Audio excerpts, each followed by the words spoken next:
fusion-acquisition de deux entreprises est incontestablement un défi difficile à relever. Tous les dirigeants ou investisseurs confrontés à cette opération ont fait ce constat. Les facteurs humains et organisationnels sont au moins aussi importants que les éléments financiers et juridiques dans la réussite et l'aboutissement d'un tel projet. L'intégration, c'est un sujet qui nous est cher parce que selon nous, c'est un des facteurs clés de succès de la réussite et de la création de valeur d'une opération.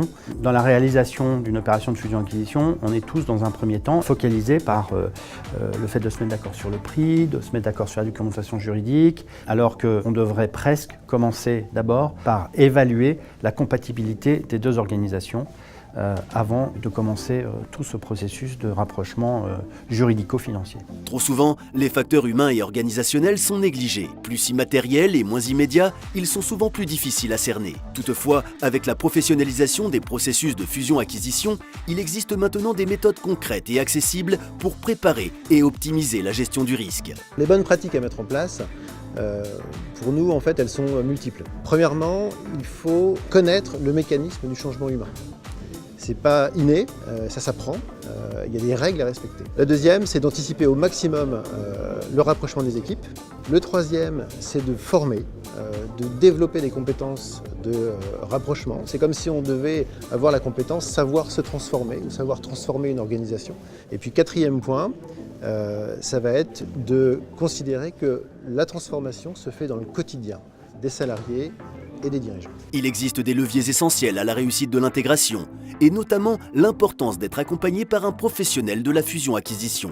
Réussir un projet d'acquisition, ce qui a été mon cas deux fois sur ces 3 dernières années, c'est véritablement anticiper et faire en sorte de bien comprendre la culture de l'entreprise qu'on va racheter et, dans notre cas, de faire en sorte de réussir l'intégration. C'est jamais des choses simples à mettre en œuvre. Pour ça, il faut s'appuyer sur un bon conseil pour justement se concentrer sur le projet, sur la philosophie, sur la culture, sur les valeurs et sur la façon dont on va mettre en œuvre cette nouvelle entreprise. Toutes nos opérations ont été menées avec un M&A, DDA et compagnie en l'occurrence.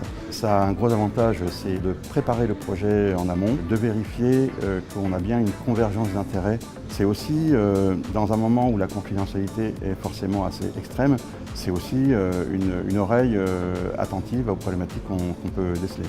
D'avoir un cabinet indépendant dont la réussite du deal après l'opération est important. Je pense que c'est une prestation dont on ne se passera plus à l'avenir. Tout au long du processus, il est important de garder en ligne de mire l'intérêt commun. Un engagement pour l'entreprise et pour tous les collaborateurs qui nécessite donc de s'entourer de cabinets spécialisés dans les opérations de fusion-acquisition.